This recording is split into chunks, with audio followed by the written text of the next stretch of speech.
World's biggest astrology community in Tamil. Online Astro TV, வாழ்வின் வெளிச்சம்.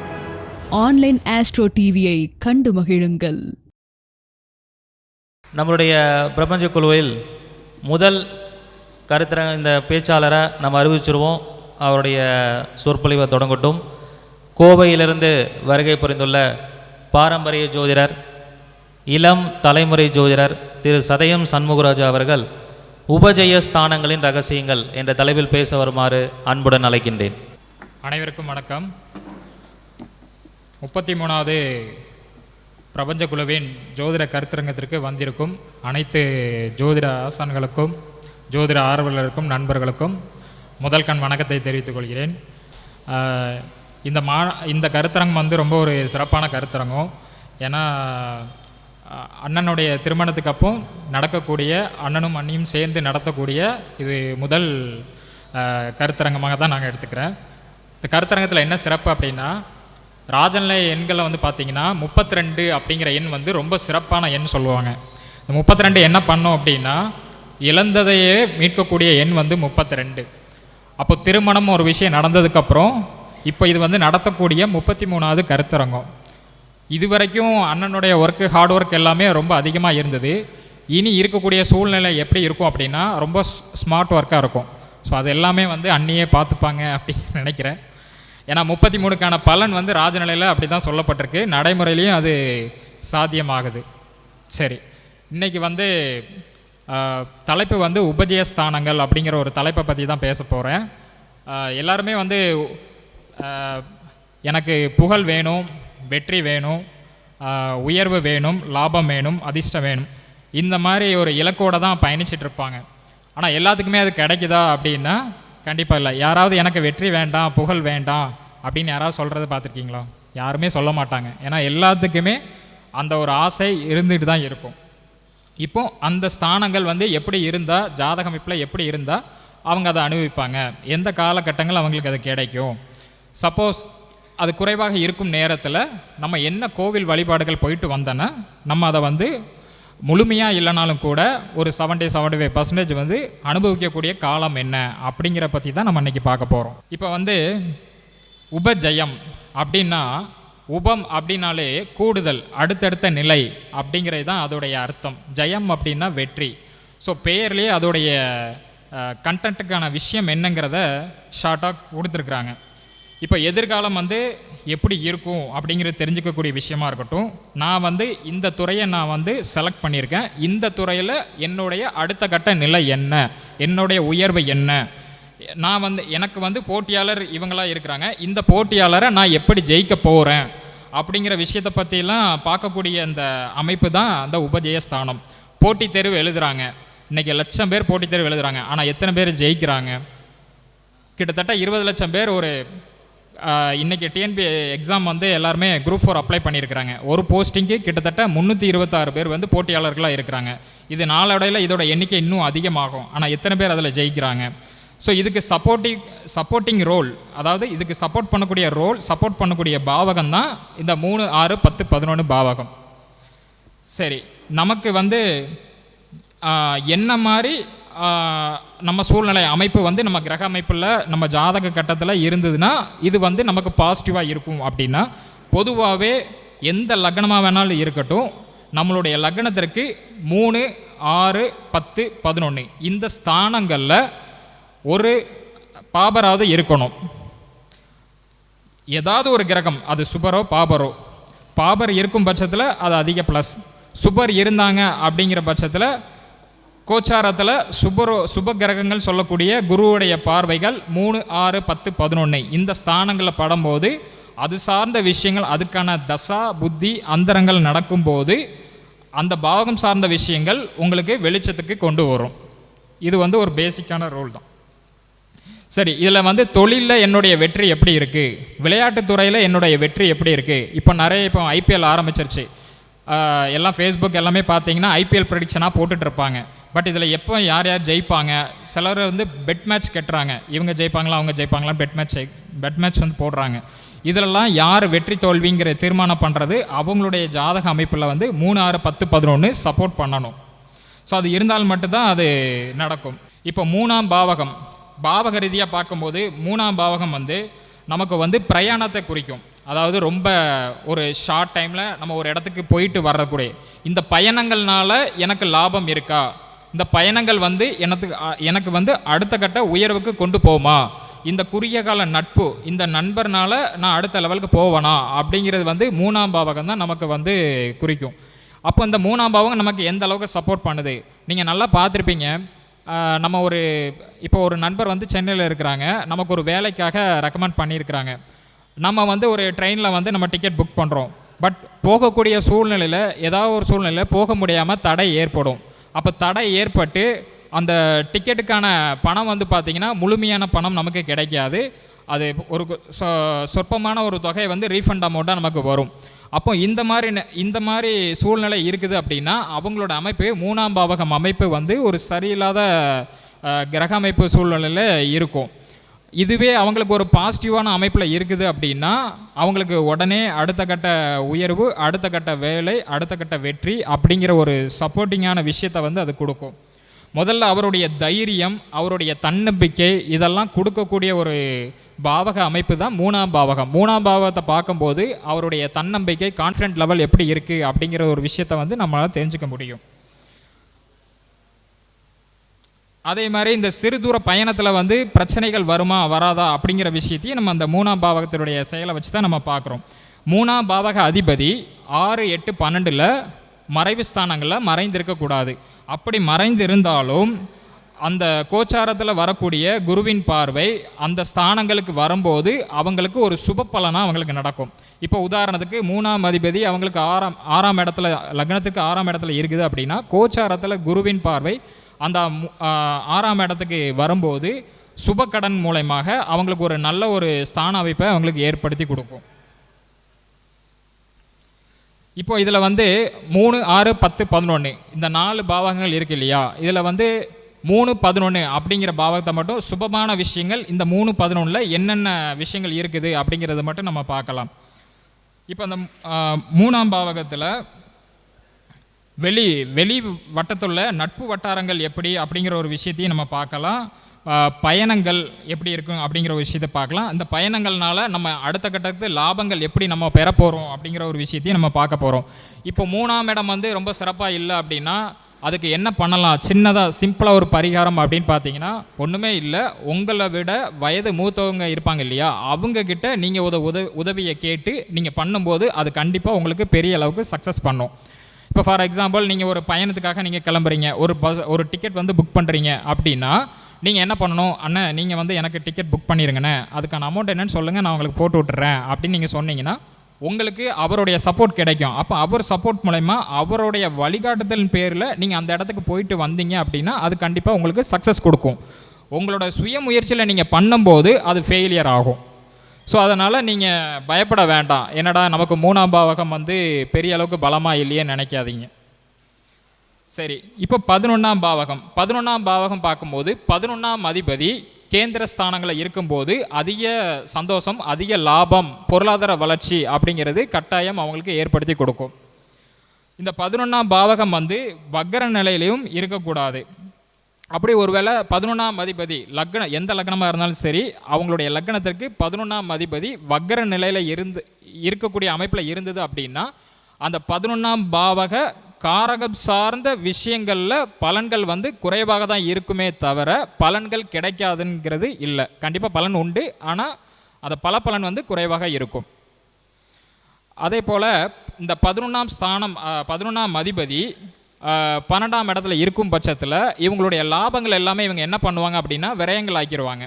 அப்போ இது அடுத்த கட்டத்துக்கு என்ன பண்ணலாம் அப்படின்னா 12ஆம் இடம்னா நம்ம என்ன சொல்லியிருக்கோம், இறை வழிபாடு சொல்லியிருக்கோம், வெளிநாடுன்னு சொல்லியிருக்கோம். அப்போ இவங்க என்ன பண்ணலாம், வெளிநாட்டில் இன்வெஸ்ட்மெண்ட் பண்ணுறேன் அப்படிங்கிறது பண்ணனா அது அவங்களுக்கு ஒரு ஒரு ஆதாயமான ஒரு லாபத்தை அவங்களுக்கு வந்து கொடுக்கும்.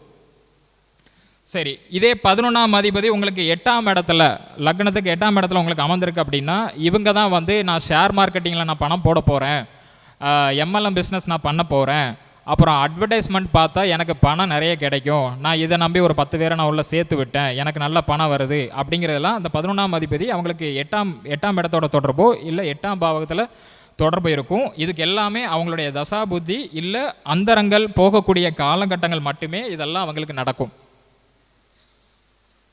11ஆம் அதிபதி 6ஆம் இடத்துல அமர்ந்திருக்கும் பட்சத்தில் அவங்க என்ன பண்ணுவாங்க, பிஸ்னஸ்க்காக லோன் வாங்குவாங்க.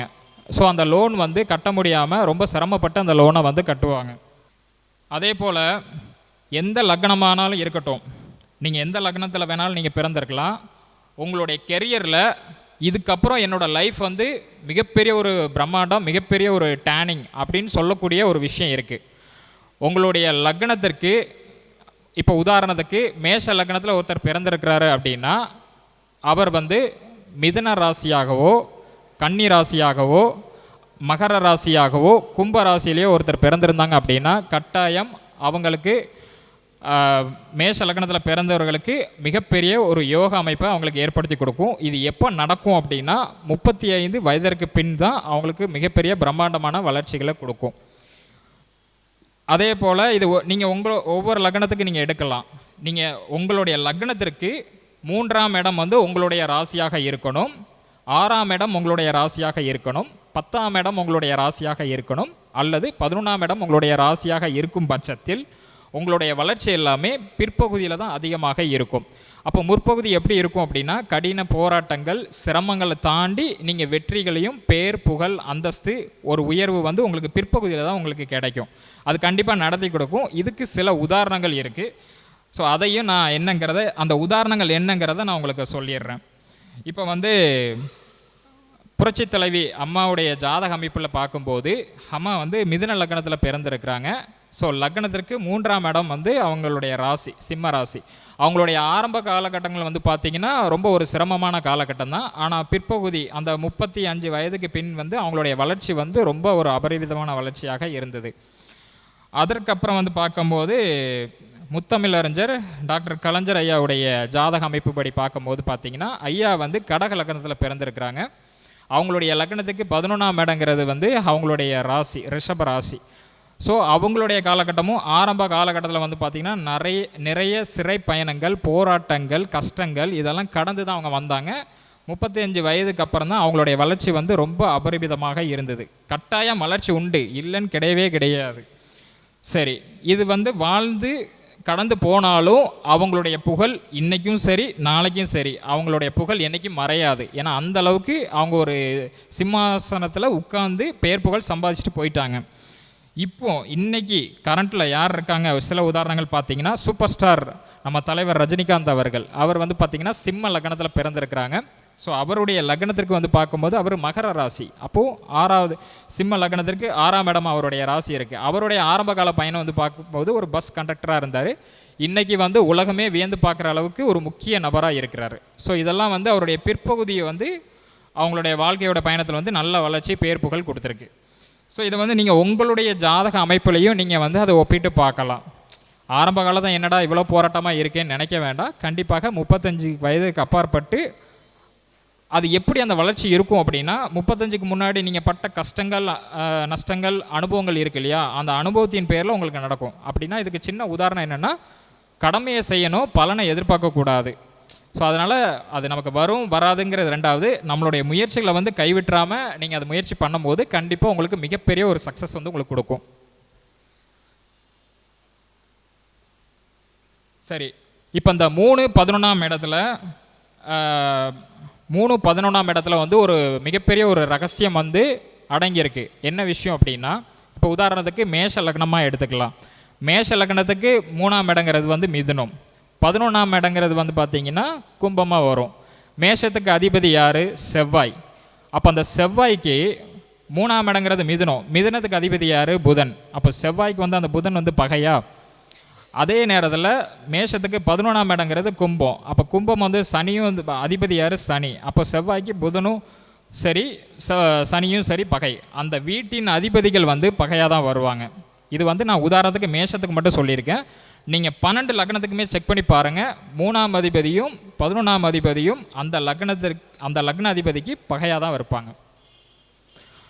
சரி, பகையாக இருக்கக்கூடிய இடத்துல நமக்கு எப்படி லாபம், நமக்கு எப்படி ஒரு ஹாப்பினஸ் கிடைக்குது, நம்மளோட முயற்சி எப்படி வெற்றி ஆகுது அப்படின்னா அதுக்குள்ளே தான் விஷயத்தை மறைச்சி வச்சுருக்கிறாங்க. அந்த 3ஆம் இடத்துல இருக்கக்கூடிய நட்சத்திரங்கள் இருக்குது இல்லையா, அந்த நட்சத்திரங்கள் வந்து பார்த்திங்கன்னா இருக்கிறதுலையே அந்த அந்த அதிபதிக்கு, அதாவது மேஷ அதிபதி செவ்வாய்க்கு வந்து பார்த்திங்கன்னா அதிமைத்திர நட்சத்திரங்கள், அதாவது நட்பு நட்சத்திரங்களை தான் அங்கே மறைச்சி வச்சுருக்கிறாங்க. அது மிருகசீரிடம், திருவாதிரை, புனர்பூசம். அப்போது அங்கே ராகு, குரு, செவ்வாயுடைய நட்சத்திரங்கள் இருக்குது. கண்டிப்பாக அந்த லக்னத்திற்கு 2 நட்சத்திரங்கள் வந்து நல்ல நட்பு நட்சத்திரங்களை அடக்கி வச்சுருக்கிறாங்க. ஸோ அதன் பேரில் நமக்கு வந்து ஒரு யோக அமைப்பு வந்து லாபத்தை வந்து நமக்கு கொடுத்துட்ருக்கு, வெற்றியும் கொடுக்குது. இப்போ 3ஆம் இடத்துல வந்து நம்மளோட முயற்சி, செயல்திறன், நம்மளுடைய சகோதரனுடைய சப்போர்ட்டும் அந்த 3ஆம் இடம் தான் வந்து சுட்டி காமிக்கும்.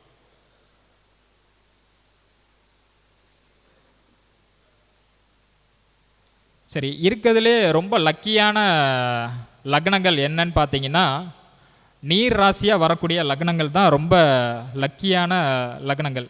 ஏன்னா கடகம், விருச்சகம், மீனம் இந்த லக்னத்திற்கு 3-11 நீங்கள் எடுத்து பார்த்தீங்கன்னா அந்த அதிபதிக்கு, அதாவது கடக லக்ன அதிபதி யார்? சந்திரன். அந்த சந்திரனுக்கு நட்பு நட்சத்திரங்கள் வந்து பார்த்தீங்கன்னா 3ஆம் இடத்துலையும் 11ஆம் இடத்துலையும் அமர்ந்திருப்பாங்க.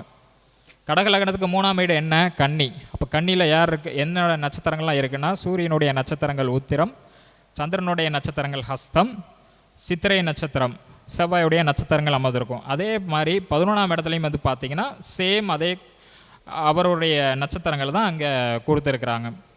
அதே போல் விருச்சக லக்னத்துக்கும் வந்து பார்த்திங்கன்னா அதே கான்செப்ட் தான். செவ்வாய்க்கு அங்கே வந்து 11ஆம் இடம் பார்க்கும்போது, அவங்க விருச்சகத்துக்கு 11ஆம் இடம் பார்க்கும்போது அவங்களுக்கு கன்னியாக போகும். அங்கேயும் சூரியன் நட்சத்திரங்கள், சந்திரனுடைய நட்சத்திரங்கள், செவ்வாயுடைய நட்சத்திரங்கள் கொடுத்துருக்குறாங்க. விருச்சக லக்னத்துக்கு 3ஆம் இடத்துலையும் வந்து பார்க்கும்போது சேம் நட்சத்திரங்கள் அமைஞ்சிருக்கும். செவ்வாய்க்கு அது யார்? நட்பு கிரகங்களுடைய நட்சத்திரங்கள். முழுமையாக அந்த 3 நட்சத்திரங்களுமே முழுமையாக கிடைக்கக்கூடிய நட்சத்திரங்கள், நட்பு நட்சத்திரங்கள் வந்து பார்த்திங்கன்னா இந்த 3 லக்னங்களுக்கு மட்டும்தான். அது நீர் ராசியாக வருது. கடக லக்னம், விருச்சக லக்னம், மீன லக்னம். அப்போ இந்த கடக லக்னம், விருச்சக லக்னம், மீன லக்னங்களுக்கு எப்பவுமே வந்து மற்ற லக்னங்களை காட்டிலும் இது ஒரு பர்சன்டேஜ் வந்து அதிகமான உயர்வை கொடுக்கும், கட்டாயம் கொடுக்கும். இதுக்கும் உங்களுடைய தசா புத்திகள், அந்தரங்கள், காலகட்டங்களை நீங்கள் செக் பண்ணி பார்க்கலாம். இப்போ வேறு ஏதோ ஒரு தசை நடந்துகிட்டு இருக்கலாம். இந்த புத்திகள் நடக்கும்போது புத்தி வந்து உங்களுக்கு 3 கூடைய புத்தியோ, இல்லை 11ஆம் இடமுக்கான புத்தியோ, இல்லை 6-10 கூடைய புத்தி, இல்லை அந்தரங்கள் நடக்கும்போது நீங்கள் பர்டிகுலராக செக் பண்ணி பாருங்கள். அந்த காலகட்டங்கள் உங்களுக்கு ஒரு உயர்வு இல்லை வளர்ச்சியை வந்து கட்டாயம் கொடுக்கும். இதில் வந்து 3 தரமாக பிரிக்கிறாங்க. இப்போ முதல் தரம், அதாவது முதல் தரத்தில் வந்து பார்த்திங்கன்னா சர லக்னங்கள் வரக்கூடிய ராசிகள்லாம் வந்து பார்த்திங்கன்னா வளர்ச்சியில், அதாவது முயற்சி வெற்றி ஸ்தானங்களில் முதல் வளர்ச்சியாக வந்து சர லக்னங்கள் வரக்கூடிய. சர லக்னம் நமக்கெல்லாம் என்ன அப்படின்னு பார்த்தீங்கன்னா மேஷம், கடகம், அதுக்கப்புறம் துலாம், மகரம். ஸோ இந்த ராசிகள்லாம் வந்து பார்க்கும்போது முதல் தரமாக நமக்கு குறிப்பிட்டிருக்கிறாங்க. இந்த லக்னத்தில் பிறந்தவங்களுக்கு முதல் தரமான உயர்வும், ஸ்திர லக்னங்களுக்கு வந்து பார்த்திங்கன்னா 2ஆம் தர உயர்வும் அவங்களுக்கு ஏற்படும். இந்த 12 லக்னங்களுக்கு உபஜயஸ்தானங்களாக வரக்கூடிய விஷயங்கள் வந்து பார்க்கும்போது இந்த 3-11 அதிபதிகள் 3-11 அதிபதிகள் வந்து அந்த லக்னத்திற்கு பகைவர்களாக தான் இருப்பாங்க. அது நம்ம பார்த்தோம் இல்லையா.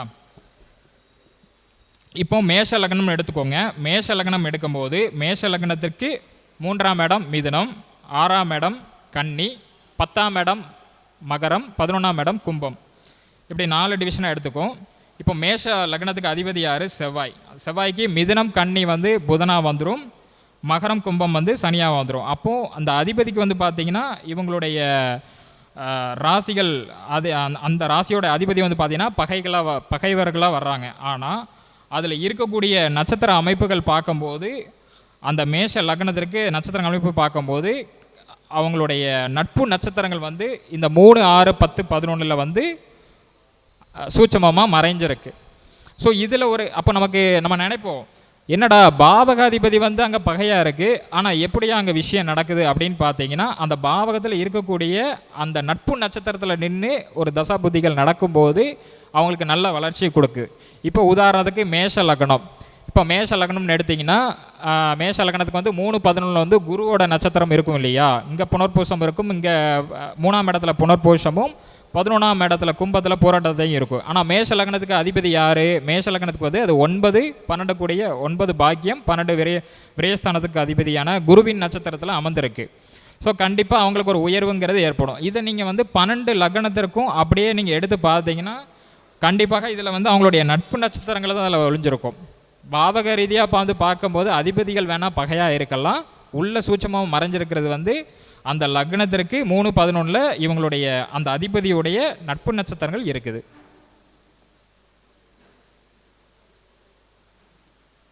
சரி, இப்போ வந்து இந்த 3, 6, 10, 11 ஒரு கிரகம் நின்று தசை நடத்துது, புத்தி நடத்துது, அந்தரம் நடக்கக்கூடிய காலகட்டங்களில் இப்போ பாபர்களாக இருக்கும் பட்சத்தில் அவங்களுக்கு மிகப்பெரிய வளர்ச்சியும், சுபர்களாக இருக்கும் பட்சத்தில் அவங்களுக்கு குருவின் பார்வை அந்த 3, 6, 10, 11ஆம் ஸ்தானங்களில் இருக்கும் பட்சத்தில் அவங்களுக்கு அந்த காலகட்டங்களில் நல்ல ஒரு வளர்ச்சியை கொடுக்கும்.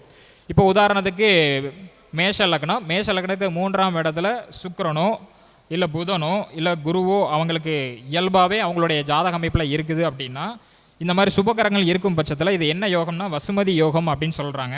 இந்த யோகம் இருந்தாலும் கூட கோச்சாரத்தில் குருவின் பார்வை அந்த 3, 6, 10, 11 வரும் பட்சத்தில் அவங்களுக்கு அந்த பர்டிகுலராக அந்த ஒரு வருட காலகட்டங்களில் நல்ல வளர்ச்சியை அவங்களுக்கு கொடுக்குது.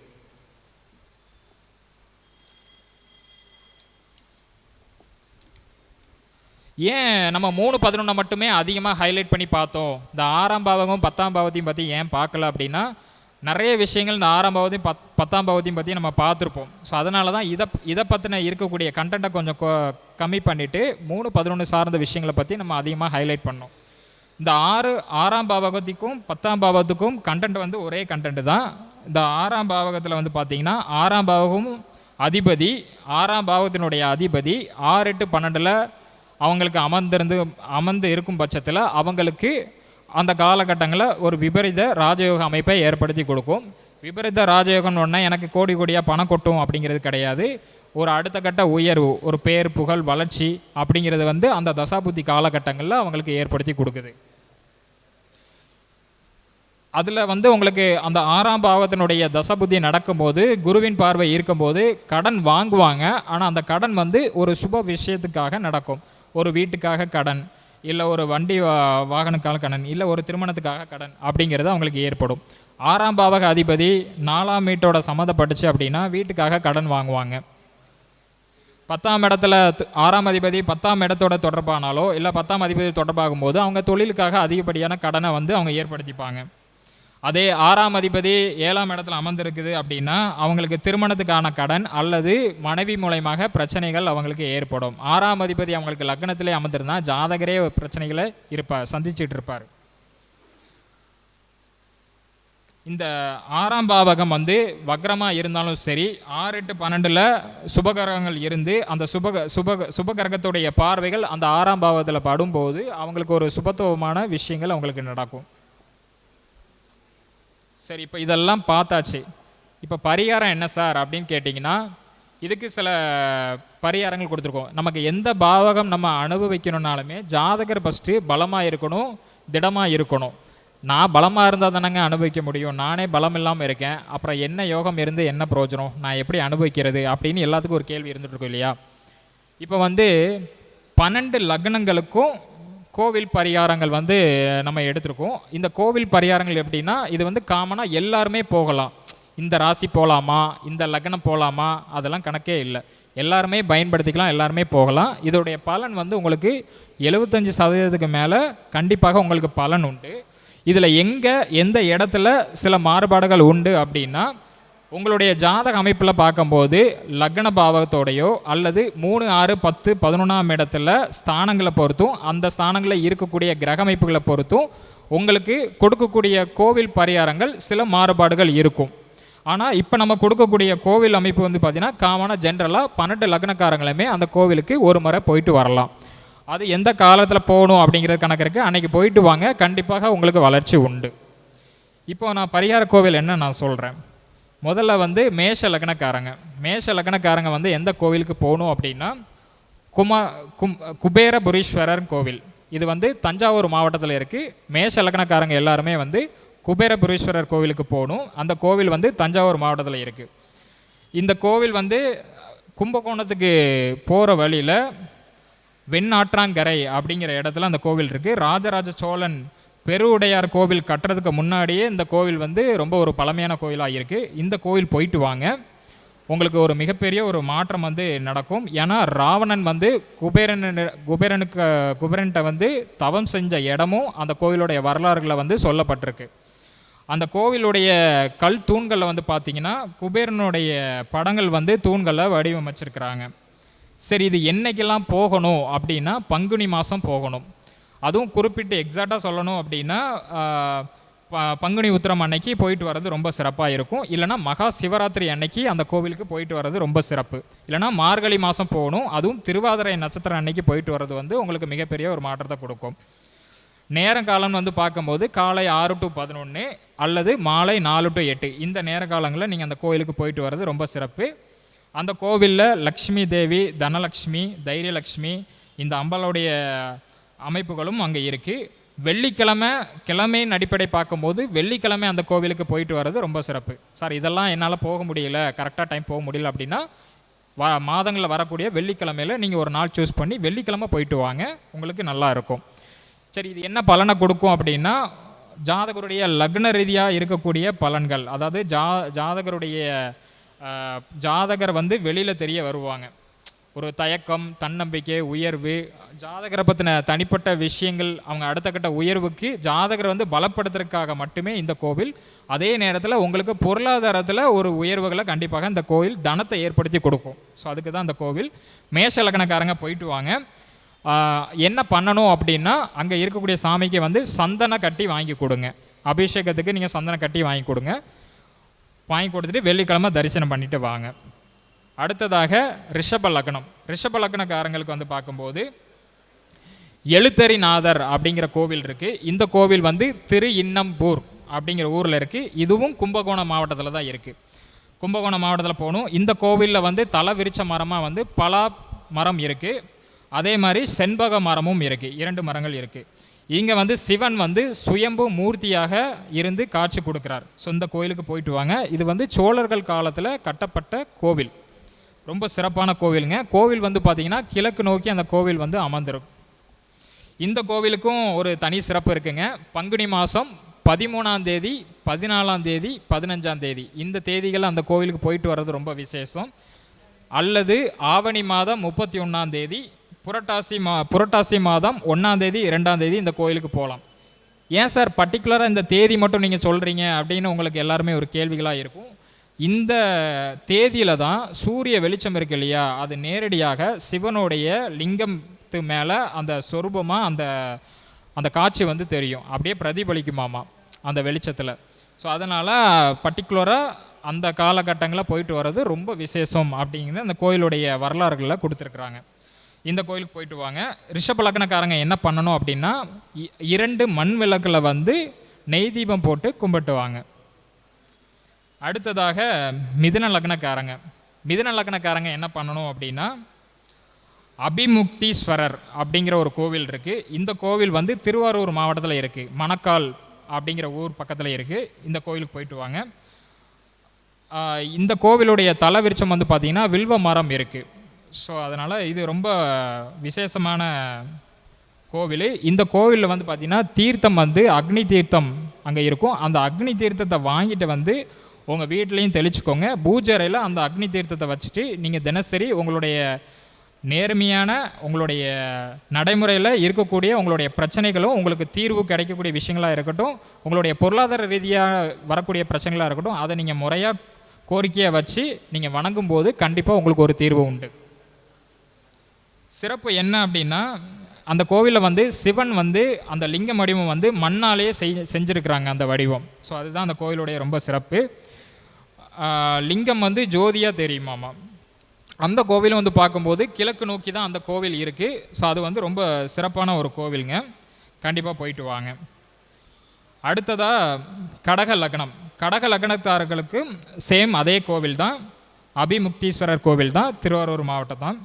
ஸோ இதே கோவிலுக்கு நீங்களும் போயிட்டு வாங்க, உங்களுக்கும் நல்ல ஒரு வளர்ச்சி கொடுக்கும். நீங்கள் என்ன பண்ணணும் அப்படின்னா அந்த கோவிலில் அந்த கோவிலில் வந்து பார்த்திங்கன்னா அன்னதானங்கள் வந்து நீங்கள் எடுத்து அன்னதானத்துக்கு வந்து நீங்கள் பண உதவிகள் நீங்கள் பண்ணும்போது, அல்லது நீங்கள் வீட்டில் இருந்தே நீங்கள் உணவுகள் நீங்கள் செஞ்சு கொண்டு வந்து பிரசாதமாக நீங்கள் கோவில் சாமி முன்னாடி படைச்சிட்டு நீங்கள் அதை வணங்கும் விநியோகம் பண்ணும்போது உங்களுக்கு நல்ல ஒரு பலனை வந்து உங்களுக்கு கொடுக்கும். சரி, வேறு என்ன பண்ணலாம் அப்படின்னா, அந்த கோவில்களுக்கு நீங்கள் வந்து தீபத்துக்கு எண்ணெய் வாங்கிட்டு போங்க, எண்ணெய் வாங்கி கொடுங்க. அதுவும் உங்களுக்கு ஒரு நல்ல மாற்றத்தை கொடுக்கும் கடக லக்னக்காரங்களுக்கு. அடுத்து சிம்ம லக்னக்காரங்களுக்கு என்ன கோவில் அப்படின்னா, நம்ம ரிஷப லக்னத்துக்கு சொன்னோம் இல்லையா, எழுத்தரிநாதர். ஸோ அதே கோவில் தான் சிம்ம லக்னக்காரங்களும் எழுத்தரிநாதர் கோவிலுக்கு தான் போகணும். திருஇன்னம்பூர் அப்படிங்கிற ஒரு கும்பகோணம் மாவட்டம். ஸோ இவங்க என்ன பண்ணணும் அப்படின்னா, ரிஷப லக்னக்காரங்களுக்கு 2 நெய் தீபம் போட்டு வணங்கிட்டு வர சொன்னோம். சிம்ம லக்னக்காரங்க என்ன பண்ணணும் அப்படின்னா, அபிஷேகத்துக்கு பால், அப்படி இல்லைன்னா பன்னீர் வாங்கி கொடுத்துட்டு வரணும். அபிஷேகத்துக்கு பால், அப்படி இல்லைன்னா பன்னீர் வந்து அபிஷேகத்துக்கு வாங்கி கொடுத்து நீங்கள் வணங்கிட்டு வந்தீங்கன்னா உங்களுக்கு நல்ல வளர்ச்சி இருக்கும். அடுத்ததாக கன்னி லக்னத்துக்கு என்ன பண்ணணும் அப்படின்னா, குபேரபுரீஸ்வரர். மேஷ லக்னத்துக்கு நம்ம சொன்னோம் இல்லையா, ஸோ அதே கோவில் தான் வந்து கன்னி லக்னங்களுக்கும்.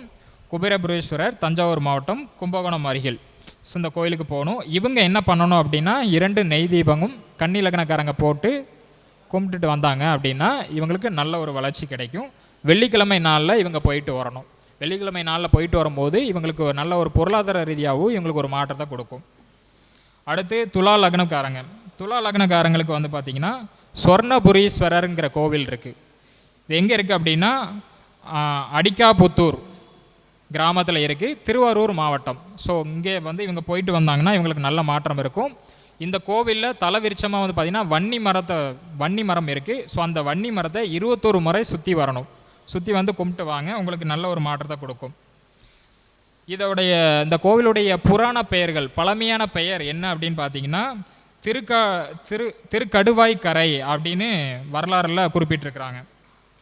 சரி, அடுத்ததாக விருச்சிக லக்னக்காரங்க எந்த கோவிலுக்கு போகணும் அப்படின்னா, இவங்களும் சொர்ணபுரீஸ்வரர் கோவில் தான். திருக்கடுவாய் அப்படிங்கிற கிராமத்தில் இருக்குது, திருவாரூர் மாவட்டம் தான். ஸோ இந்த கோயிலுக்கு போயிட்டு வர்றது இவங்களுக்கு ஒரு சிறப்பான பலனை கொடுக்கும். அடுத்ததாக தனுசு லக்னக்காரங்களும் சொர்ணபுரீஸ்வரர் கோவில் தான். ஆண்டாள் கோவில் போகணும்.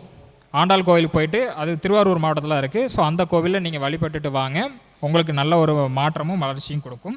மகர லக்னக்காரங்களுக்கும் சொர்ணபுரீஸ்வரர் கோவில் ஆண்டாள் கோவில் தான், திருவாரூர் மாவட்டம்.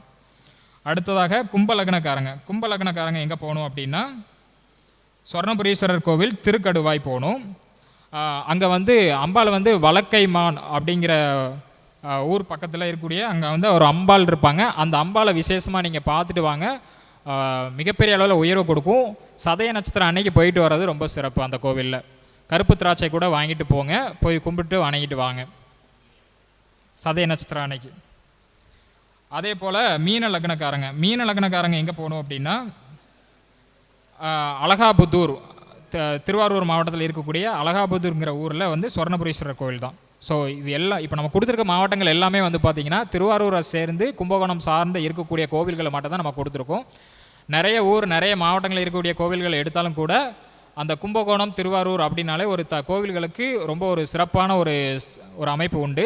ஸோ அதனால் அதை பேஸ் பண்ணி நான் அந்த கோவில்களை எடுத்திருக்கிறேன். அதுக்கு இன்னொரு காரணமும் இருக்குது.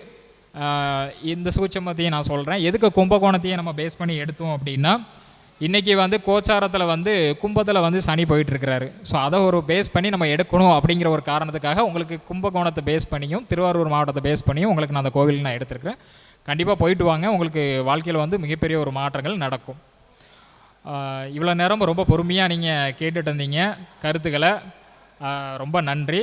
எனக்கு இந்த வாய்ப்பை வந்து ஏற்படுத்தி கொடுத்த வல்லரசு தினேசண்ணன் அவர்களுக்கும் மற்றும் இந்த செய்திகளை உலகெங்கும் காணொளி வாயிலாக கொண்டு போயிட்டுருக்கோம் அருமை அண்ணன் முத்துப்பாண்டி அண்ணனுக்கும் மற்றும் கதிரண்ணா அவர்களுக்கும் இந்த நேரத்தில் நான் நன்றி சொல்ல கடமைப்பட்டிருக்கிறேன். என்னுடைய தொலைபேசி எண் 87 54 32 87 73. நன்றி, வணக்கம். அவர் சார் வந்து சதயம் சண்முகராஜா பேர். ஆனால் அவருடைய நட்சத்திரம் பார்த்திங்கன்னா அஸ்த நட்சத்திரம். இப்போ கடைசி அவர் சொன்னார், கருப்பு திராட்சையை வாங்கிட்டு அந்த கோயிலுக்கு போங்க அப்படின்னாரு. அவரே வாங்கிட்டு தான் இங்கே வரணும்.